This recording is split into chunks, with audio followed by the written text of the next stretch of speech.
History unfolding earlier this afternoon as former President Trump was arrested, fingerprinted, and arraigned on federal criminal charges in a Miami courthouse. The former president entering a not guilty plea denying all wrongdoing. Federal prosecutors accusing him of mishandling sensitive documents containing national defense secrets. Reporter Rena Roy has the latest. The former president of the United States now officially arrested and formally arraigned on a slew of federal criminal charges. Donald Trump's motorcade spotted leaving the federal courthouse after his attorney Todd Blanche entered a not guilty plea on behalf of the former president to the 37-count indictment against him. Charges under the Espionage Act and obstruction statutes that potentially carry decades in prison if he's convicted. Trump was in the courtroom for about an hour and didn't utter a single word, seen frowning and slumped in his chair, mostly staring at the floor. For the first time, seeing special counsel Jack Smith face to face.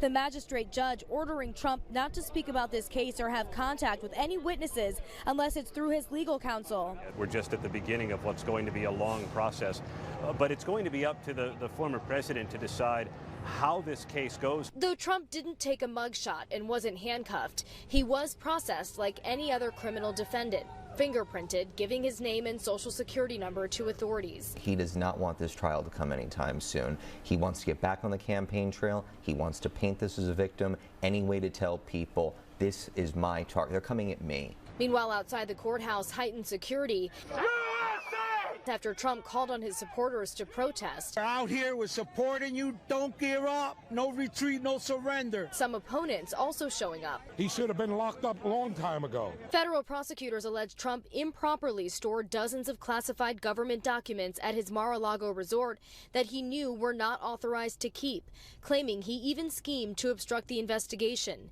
Officials say some of those documents contained top-secret nuclear weapon and other national defense information. Trump's co-defendant, aide Walt Nauta, did not enter a plea because he didn't have local counsel to represent him. Now that Trump has officially been arraigned, he'll be heading to Bedminster, New Jersey, where he'll be speaking this evening to supporters. Rena Roy, ABC News, Miami.